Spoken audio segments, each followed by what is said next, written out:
যদিও সামনে আমার মনে হচ্ছে রাষ্ট্রের সংখ্যা আরো 6টা বাড়বে। সেভেন সিস্টার ভেঙে গেলে না, কাটসাট কথা বলছে, সেভেন সিস্টার ভেঙে যাবে। আপনি দেখছেন না আজকে সারাদিনের ভেতরে খোঁজ রেখেছেন কি হয়েছে? চীন ওদিকে অন্তত একটা প্রদেশ ওরা থাবা দিয়েছে। আমাদের ডক্টর ইউনূস যদি একটা থাবা দেয়, 6 টুকরা হয়ে গেলে 6টা দেশ বেড়ে যাবে, মানে এটা বাড়বে। আজকে আমেরিকার একজনের কথা শোনেননি যে বাংলাদেশ নিয়ে যে মন্তব্য আপনারা দিচ্ছেন প্রতিবেশী হিসাবে, এটা কিন্তু পৃথিবী গ্রহণ করছে না। কোরআন আদাল্লাহুল্লাহ, তিরমিজি শরীফের হাদিস। কোন মানুষ যদি কোরআন বাদ দিয়ে পৃথিবীর কোন জায়গায় যায় আর তার নিয়ত যদি ভালো থাকে যে আমি কিন্তু ভালো হওয়ার জন্য যাচ্ছি, কিন্তু সেখানে যদি কোরআন না থাকে, কোরআনের কর্মসূচি না থাকে, নবীজি বলেন আদাল্লাহুল্লাহ শব্দটা বাবে ইফাল থেকে এসেছে। যদি দল্লা ইয়াদিল্লু হতো তাহলে আপনি নিজেই নিজেকে খারাপ বানিয়ে ফেলেছেন, এরকম অর্থ আসতো বাংলায়। আদাল্লা ইউদিল্লু বাবে ইফাল থেকে আসার কারণে বাংলা অর্থ দাঁড়িয়েছে আপনি হয়তো ভালো হওয়ার নিয়তে কোনো জায়গায় গিয়েছিলেন, কিন্তু কোরআনে কারিম সেখানে ছিল না। আপনার নিয়ত যতই ভালো থাকুক, কোরআন নেই আপনি গেলেন কেন? এই জন্য আল্লাহ নিজে দায়িত্ব নিয়ে আপনাকে গোমরা বানিয়ে দেবে। আপনি এই শব্দের ওজন টের পাচ্ছেন? হেদায়েত দেওয়ার একচ্ছত্র মালিকানা হামজার। কার? আরো জোরে বলেন। কোন নবীর হাতেও আল্লাহ দেয়নি। এই জন্য নবীজি নিজের আপন চাচাকেও মুসলমান বানাতে পারেনি। এটা শুধুমাত্র আল্লাহ নিজের হাতে রেখে দিয়েছেন। নবীজি শব্দটাও ঠিক ওইভাবে চয়ন করলেন, আদাল্লাহুল্লাহ। আল্লাহ নিজে তাকে খারাপ বানিয়ে দেবে, গোমরা বানিয়ে দেবে, পথভ্রষ্ট বানিয়ে দেবে। হাদিসটা আমরা বিশ্বাস করি 100 ভাগ না 98 ভাগ মানা যাবে তো। হাদিসটা এখন বাংলায় ব্যাখ্যা করলে কি কথা বলে না কেন?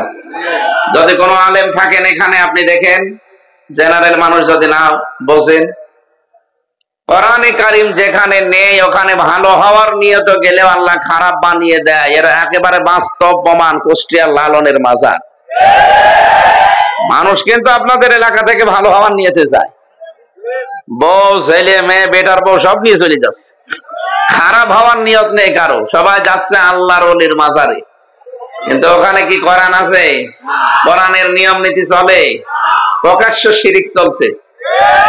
আর বাংলাদেশে একটা জায়গা যেখানে নিরাপদে গাঁজা খাওয়া যায়, তারপরেও পুলিশ পাহারা দিয়ে গাঁজা খাওয়ায়। হয়তো পুলিশ দাঁড়িয়েছে, ওরা পাহারা দিয়ে দিয়ে গাঁজা খাওয়ায় যে খা আমরা আছি। আমার মনে হয় সারা বাংলাদেশে একটাই জায়গা আছে। এরপরেও দেখি আমরা এই জায়গাগুলোতে কোরআন নেই, এজন্য মানুষ আগে বিড়ি খেত না, অনেকে এখানে যাওয়ার পরে বিড়ি খায়। আগে গাঁজা খেত না, এখন গাঁজা খায়। ওকে ভালো হয়েছে না খারাপ হয়ে গেছে? কেন খারাপ হয়ে গেল? কারণ আপনি কোরআন নেই ওখানে গেলেন কেন? তাহলে আজকে থেকে সিদ্ধান্ত নেওয়া যায় না যে এই দরবারে কোরআন নেই, কোরআনের কর্মসূচি চলে না, শুধু বাবাদের নিয়ম নীতি চলে। ওখানে যদি ভালো হওয়ার নিয়তেও যান, আপনাকে খারাপ বানাবে কে? বা দ্বিতীয় শব্দটা বলবো, বাংলাদেশে যতগুলো রাজনৈতিক দল আছে, যেই দলে কোরআন নেই, কোরআনের কর্মসূচি নেই, ওই দল যদি আমার বাবাও কায়েম করে, ও দলে আমি নেই। এটা অত জোরে বলার দরকার নেই, এটা আবার অনেকে রাজনীতি মনে করে। এটা কি রাজনীতি? আমি হাদিসের বাংলাটা বললাম। পীরের দরবারে গেলে আপনি ভালো হওয়ার নিয়তে যাচ্ছেন, কোরআন নেই, তাহলে আল্লাহ আপনাকে খারাপ বানাবে। রাজনীতি করবেন যেখানে কোরআন নেই, কোরআনের কর্মসূচি চলে না, আপনার নিয়ত ভালো হোক, কিন্তু আপনাকে আল্লাহ খারাপ বানিয়ে দেবে। আপনি তখন পথভ্রান্ত হয়ে যাবেন। এই জন্য আজকের এই ময়দানে যারা এসেছি কোরআনে কারিম শোনার জন্য, কোরআন যদি না থাকতো, হামজা না হামজার বাবা থাকলেও আসতেন না। সুতরাং কোরআনের জন্য যারা এসেছেন, এ কোরআনের সে ক্ষমতা আছে, হুদাল্লিন নাস, মানুষকে হেদায়েত দিতে পারে, পারে না? সে ক্ষমতা দিয়ে আল্লাহ তাকে পাঠিয়েছেন। সুতরাং আমরা কোরআনের কাছ থেকে আজকে আমাদের জীবন সংক্রান্ত 4টা নিয়ামতের কথা আল্লাহ স্মরণ করিয়ে দিচ্ছেন। এই কথাগুলো আমাদের জীবনের সাথে একেবারে পাই টু পাই আমরা মিলাবো ইনশাআল্লাহ। এরপরে আজকে এখানে শেষ মোনাজাত করে বাড়ি যাবে। এর আগে ওঠাউঠি করবে না, 1 ঘন্টা সময় দেওয়া যাবে না ইনশাআল্লাহ। তাহলে সিদ্ধান্ত যারা নিয়ে ফেলেছেন যেই দলে কোরআন নেই, কোরআনের কর্মসূচি চলে না, ওই দলের প্রতিষ্ঠাতা আমার বাবাও যদি হয়, আমি ওই দলে আর নেই। ওয়াজ তো হয়ে গেছে। এটা মেনে নিলে এই দেশে আর অন্য কোন দল থাকে? কত দল এই দেশে, কোরআন নেই তাদের দলে, কোরআনের কর্মসূচি চলে না, ওদের বাবাদের নিয়ম নীতি চলে, ওদের দলীয় নিয়ম নীতি চলে না। আমার দলীয় নিয়ম নীতি বানানো লাগবে কোরআন কেন্দ্রিক। কথা বলেন। আশা করছি আমার নবীর এই হাদিস আপনি মেনে নিলে কিয়ামতে নবীর সুপারিশ পাবেন, যে আল্লাহ আমাদেরকে এই প্রচন্ড শীতের ভেতরেও কোরআনের ময়দানে নিয়ে আসলেন। খুশি হয়ে বলেন আলহামদুলিল্লাহ। দরুদ আর সালাম পড়ছি আমাদের নবী, মানবতার মহান শিক্ষক মুহাম্মদুর রাসূলুল্লাহ সাল্লাল্লাহু আলাইহি ওয়াসাল্লামের প্রতি। আমরা কোরআনে কারীম থেকে সূরা বানী ইসরাঈল একটা মাত্র আয়াত পড়েছি। আয়াতের সংখ্যা 70, 111টা আয়াত আছে, মাত্র একটা আয়াত পড়েছি। এই এক আয়াতের ভেতরে যত কথা আমার এই মাথায় আছে, 1 ঘন্টা 2 ঘন্টা না, এক একটা শব্দের ভেতরে যে সব কথাগুলো আল্লাহ লুকিয়ে রেখেছে, যদি আমরা তাফসীর আকারে কথা বলি সারা রাত চলে যাবে, আপনি বাড়ি যাবেন না।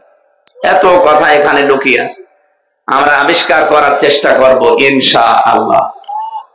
একটু জবান খুলে কোরআনের এই সোনালী আয়াত পড়েন, যেন প্রতিটি অক্ষরে অন্তত আমলনামায় 10টা করে নেকি হয়। আউযু বিল্লাহি মিনাশ শাইতানির রাজিম। বিসমিল্লাহির রহমানির রহিম। ওয়ালাকাদ কাররামনা বানি আদম ইলা আখিরি আয়াত। কোন সূরা বললাম যেন?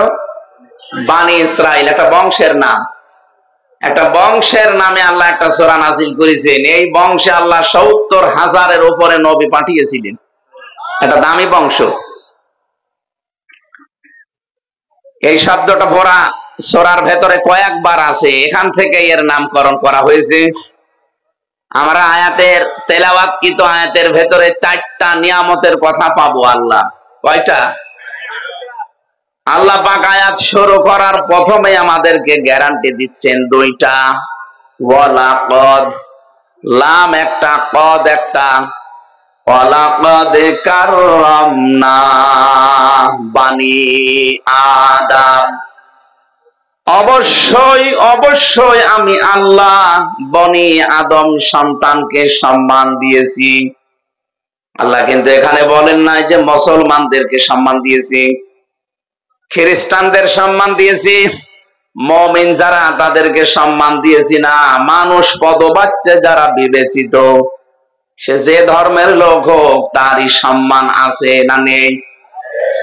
4,500 ধর্মের মানুষ এখন পৃথিবীতে বাস করছে, 257টা রাষ্ট্র আছে। এদের স্বাধীন হওয়ার পর থেকে আমাদের পেছনে তারা লেগে আছে। এই প্রতিবেশী নামে কলঙ্ক এরা। প্রতিবেশী যেহেতু পাল্টানো যায় না ভাই, আপনাদেরকে আমরা তো পাল্টাতে পারবো না, আপনারা চরিত্র পাল্টান।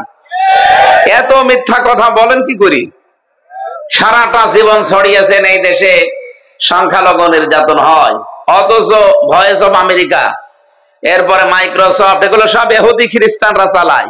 তারা রিপোর্ট দিচ্ছে সবচাইতে বেশি সংখ্যালঘু নির্যাতন হয় ভারতে। বাংলাদেশে সংখ্যালঘু নির্যাতন আগস্টের 5 তারিখের পর থেকে জানুয়ারির 4 তারিখ পর্যন্ত একটাও হয়নি। যেগুলো হয়েছে কিছু বিচ্ছিন্ন ঘটনা, ওগুলো ওদের দ্বারাই।